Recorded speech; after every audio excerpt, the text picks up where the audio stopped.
Palavra da Verdade, a exposição bíblica com Hernandes Dias Lopes. Eu quero partilhar com vocês a palavra de Deus no texto que está em Lucas, capítulo 5. Lucas, capítulo 5, versos 12 a 16. Peço que você abra sua Bíblia comigo.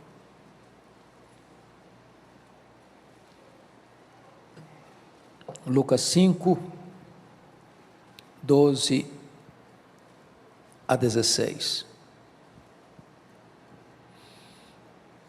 Aconteceu que, estando Jesus numa das cidades, veio à sua presença um homem coberto de lepra. Ao ver a Jesus, prostrando-se com o rosto em terra, suplicou-lhe: Senhor, se quiseres, podes purificar-me.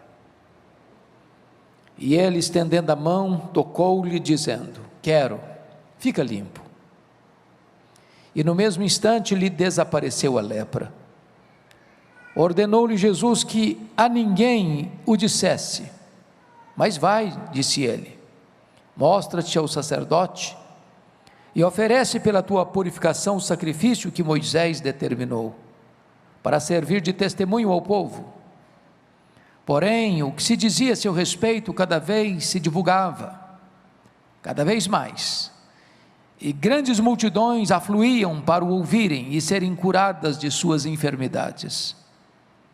Jesus, porém, se retirava para lugares solitários e orava. Eu quero pensar com vocês sobre o tema: nunca perca a esperança. Nunca perca a esperança. Irmãos, esse texto relata este episódio da cura deste homem leproso. Nós não sabemos precisar exatamente quem é esse homem, a Bíblia não dá o nome dele. Nós não temos com muita segurança o local onde ele foi curado. Mateus relata esse texto dizendo que foi logo que Jesus desceu do monte onde pregou o conhecido Sermão do Monte. Mas esse homem aqui é a maquete da desesperança, da tragédia. Vocês bem sabem que naquela época a doença mais temida, mais perigosa, era a doença chamada de lepra. Havia muitas doenças de pele chamadas de lepra, algumas curáveis, outras incuráveis. E quando alguém ficava leproso, e era constatado isso através de um diagnóstico do sacerdote ou do sumo sacerdote, essa pessoa tinha que ser isolada, ficar de quarentena total, fora do acampamento, sem qualquer perspectiva, esperança.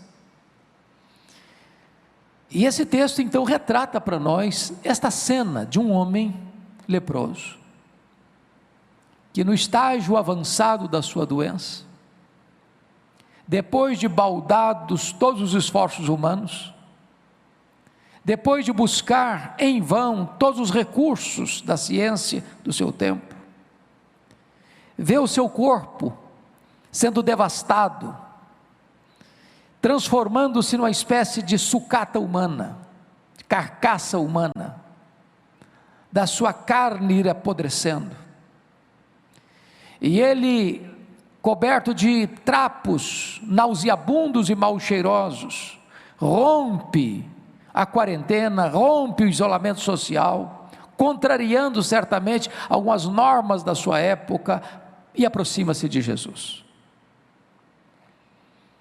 Mateus nos informa que ele adora Jesus. Marcos nos diz que ele se ajoelhou. Lucas nos informa que ele se prostrou. E ele faz um pedido a Jesus: Senhor, se tu quiseres, tu podes purificar-me.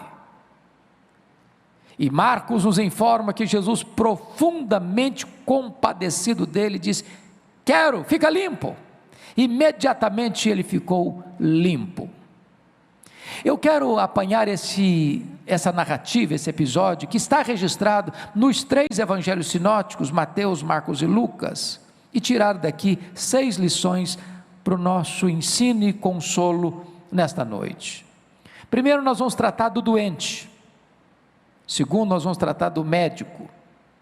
Terceiro, nós vamos tratar da cura. Quarto, nós vamos tratar do testemunho.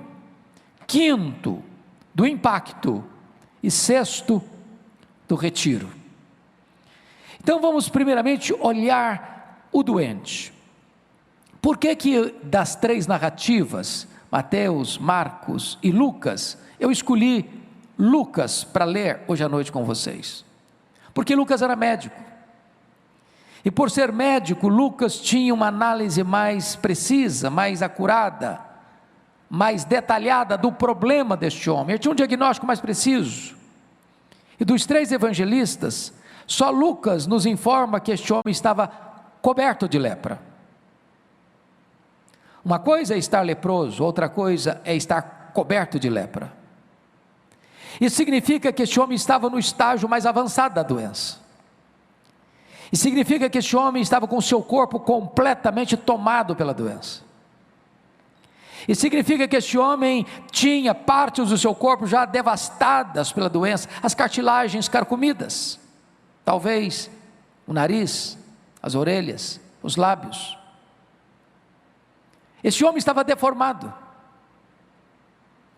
Este homem é uma espécie de aborto vivo. Este homem estava completamente arruinado pela sua situação adversa, e vocês sabem que na época a lepra não era apenas uma doença sem cura nesse caso, mas era uma doença que também impunha segregação. Ele não podia ficar na família, ele não podia ficar junto à sociedade, ele não podia frequentar a sinagoga, ele não podia ir às festas no templo. Mas mais do que segregação, a doença era uma espécie de praga. É isso que diz lá em Levítico capítulo 13, era uma praga.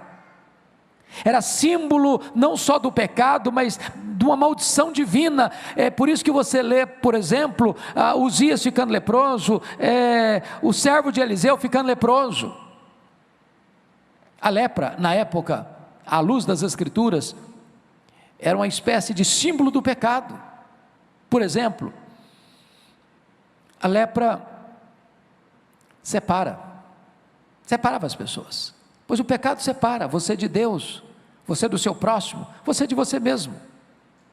Segundo, a lepra insensibiliza. Uma das formas de se diagnosticar uma lepra na época era às vezes cair, até hoje, uma porção de água quente fervendo e a pessoa não sente dor, vai deixando a pessoa com a carne insensível à dor.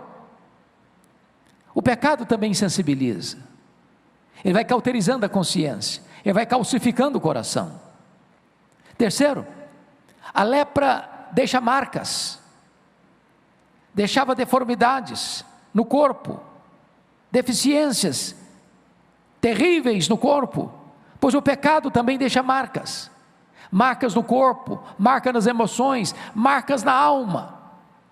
Mas mais, a lepra, ela era contagiosa. O pecado também é.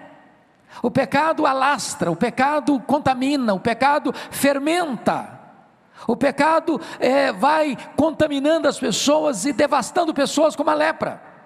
Mas mais, a lepra era mal cheirosa, pois o pecado também o é. Mas finalmente, a lepra mata, e a Bíblia diz que o salário do pecado é a morte. Quando esse texto retrata este homem coberto de lepra, ele está nesse estágio avançado da doença, aguardando a morte, numa situação irremediável, clinicamente irreversível. Mas diante do quadro do desespero, e esse homem era uma espécie de maquete do desespero, numa moldura sombria, esse homem se recusa a se render. Ele ainda tem esperança. Ele ainda tem esperança. Eu não sei exatamente a situação que você vive hoje, talvez alguns dramas pessoais, talvez uma enfermidade física, talvez um problema conjugal, talvez um problema na sua família, talvez um relacionamento quebrado com seus filhos, talvez um hábito, um vício, uma mania, alguma coisa que prende você, amarra você, tortura você, tira sua alegria, sua paz. Eu não sei quão desesperado você está, quão longe você foi, quão profundamente você desceu. Eu quero dizer para você que mesmo que o quadro seja sombrio, nunca perca a esperança. E esse homem vai a Jesus. De que maneira?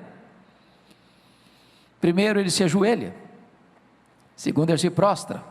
Terceiro, ele adora. Quarto, ele declara a sua confiança que em Jesus há a solução para a sua vida. Senhor, se tu quiseres, tu podes purificar-me. Aproxime-se de Jesus com essa confiança, porque Ele pode tudo quanto Ele quer. Para Ele não tem causa perdida, para Ele não tem problema insolúvel, para Ele não tem vida irrecuperável, para Ele não tem família sem solução. E eu acho magnífico que este homem, ao mesmo tempo que afirma a soberania de Jesus, Senhor, se tu quiseres, tu podes, também ele se submete à soberania de Jesus. Ele não chega fazendo exigências, ele chega fazendo um pedido. Ele não estadeia direitos, ele clama por misericórdia.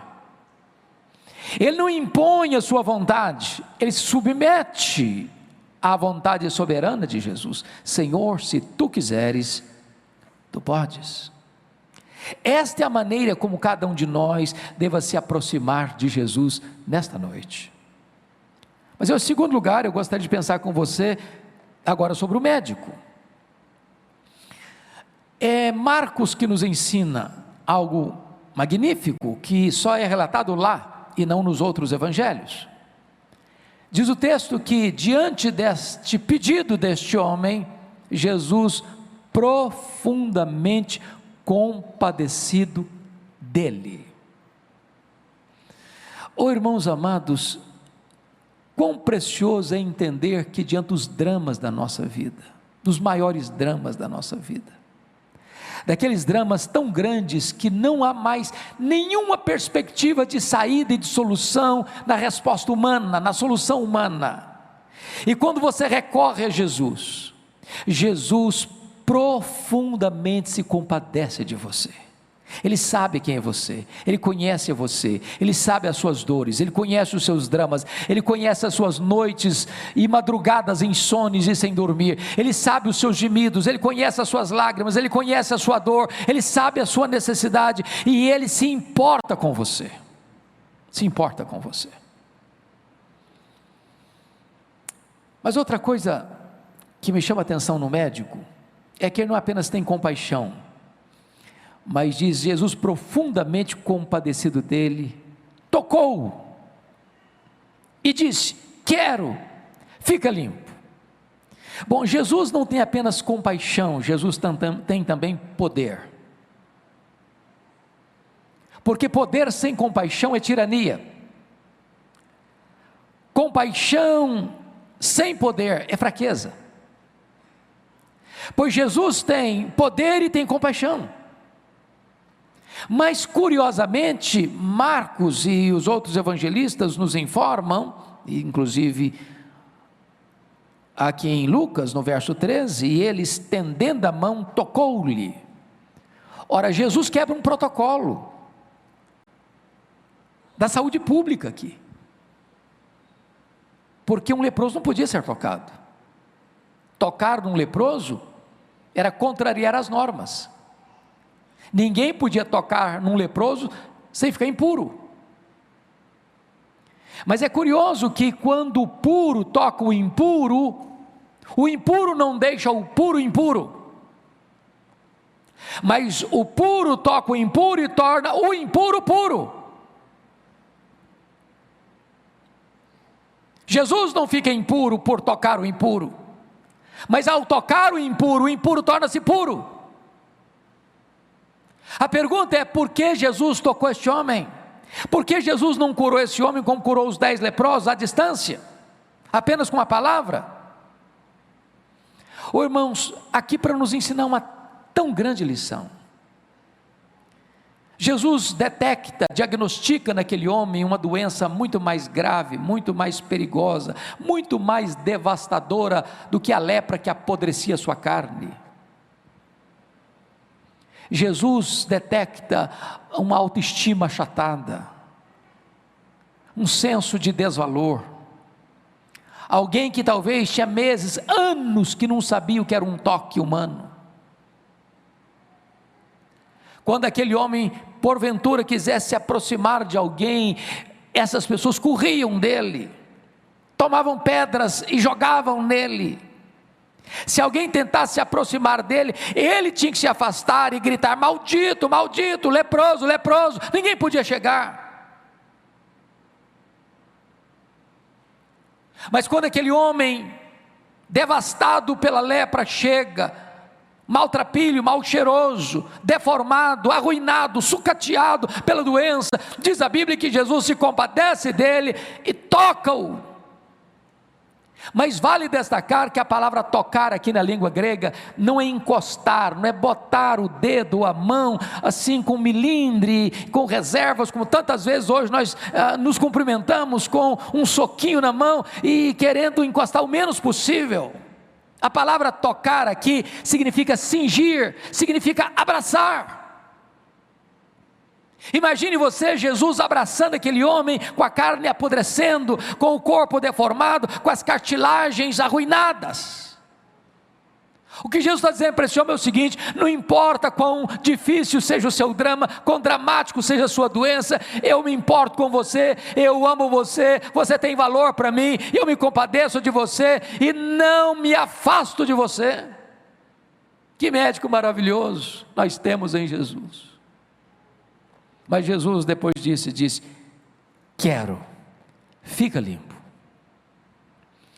Eu quero dizer para você que Jesus tem todo o poder. Poder sobre as leis da natureza, poder sobre os demônios, poder sobre as doenças, poder sobre a morte. Ele tem todo o poder nos céus e na terra. Não importa qual a luta que você esteja atravessando, nesta noite, Jesus pode ser o seu médico e restaurar a sua sorte. Mas a terceira coisa que eu chamo a sua atenção no texto: primeiro é o doente, segundo é o médico, terceiro é a cura. Olha comigo aí, versículo de número 13. Quando Jesus disse: quero, fica limpo, está escrito: e no mesmo instante lhe desapareceu a lepra. As curas que Jesus realizou, irmãos, não foram curas subjetivas, mas curas objetivas e verificáveis. Por exemplo, quando Jesus cura aquele paralítico de Betesda, ele estava há 38 anos paralítico. Bom, nós temos irmãos da medicina aqui conosco, e pessoas ilustradas e informadas, e você sabe que se uma pessoa fica num leito 38 anos, ainda que ele receba uma cura imediata, ele precisa fazer longas sessões de fisioterapia para poder andar. Mas quando Jesus cura aquele homem, imediatamente ele se levanta, ele anda e carrega o seu leito, vai para casa.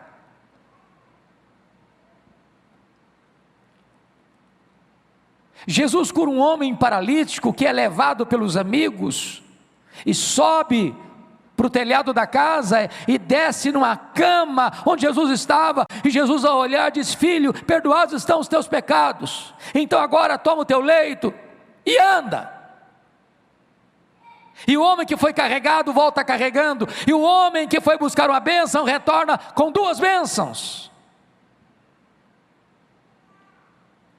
Jesus cura um homem com a mão direita ressequida, mirrada, e quando ele estende a mão, se esticam os ossos, se reformam os músculos, se põe no lugar a carne, e aquela mão é refeita imediatamente. A cura de Jesus não é a prestação, não é a crediário, nem em doses homeopáticas. Quando Ele faz completo. Quando Ele faz imediatamente. Quando Ele faz, ninguém pode colocar em xeque, em dúvida, a ação eficaz do seu poder. Pois bem, amados, Jesus não mudou. Ele é o mesmo ontem, Ele é o mesmo hoje, Ele é o mesmo para sempre. Põe o seu problema nas mãos dEle, e Ele é poderoso para hoje mesmo, agora mesmo, trazer cura para a sua mente, para a sua alma, para as suas emoções, para o seu coração, para o seu corpo. Mas há uma quarta verdade que eu quero destacar aqui, irmãos. Primeiro, o doente. Segundo, o médico. Terceiro, a cura. Quarto, o testemunho. Veja comigo o versículo 14. Ordenou-lhe Jesus que a ninguém o dissesse, mas vai, disse, mostra-te ao sacerdote, e oferece pela tua purificação o sacrifício que Moisés determinou para servir de testemunho ao povo. O que Jesus está fazendo aqui? Preste bem atenção. Era o sacerdote que diagnosticava a doença, eram vários tipos de lepra na época, e é só você dar uma lida, por favor, em Levítico capítulo 13, para você entender os vários tipos de lepra. E era o sacerdote, a autoridade sanitária competente, com autoridade, com autonomia, para declarar alguém curado e devolver este alguém ao convívio da família e da sociedade. Quando Jesus ordena a este homem a não falar nada para ninguém, a não retornar para sua casa, mas ir ao sacerdote, primeiro, Jesus está protegendo esse homem.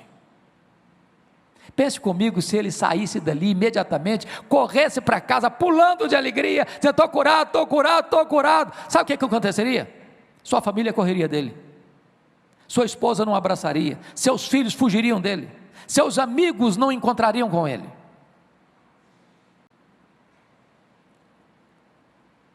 Jesus está legitimando publicamente a cura, dizendo, vá a quem tem competência, lhe dá um certificado, um alvará, dando a você o pleno direito, público direito de ser reinserido à sociedade.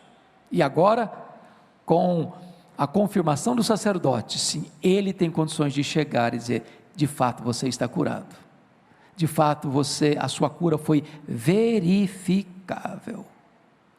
Eu acho isso tão bonito, sabe, irmãos, porque tem muita gente hoje que está declarando as pessoas curadas e elas não estão curadas. Tem muita gente hoje dizendo que está curado e é apenas uma espécie de cura subjetiva, mas não é verificável. Se for ao médico fazer o exame e constatar, não tem cura aqui, é uma cura aparente, é uma coisa subjetiva e as coisas de fato não aconteceram. Isso não acontece com Jesus. Jesus não engana as pessoas. Jesus não ludibria ninguém. E eu quero dizer para você que Jesus está aqui hoje, e Ele pode fazer algo tão extraordinário na sua vida nesta noite, que a sua família vai perceber, que os seus amigos vão perceber, que lá no seu trabalho as pessoas vão perceber, que lá na sua escola as pessoas vão perceber, que lá na sua vizinhança as pessoas vão perceber. É coisa que pode ser notada, verificada e atestada publicamente. Mas uma quinta verdade nesse texto. Primeiro, o doente. Segundo, o médico. Terceiro, a cura. Quarto, o testemunho. Quinto, o impacto. Olha comigo o versículo de número 15. Porém, o que se dizia a seu respeito, cada vez mais se divulgava, e grandes multidões afluíam para o ouvirem e serem curadas de suas enfermidades.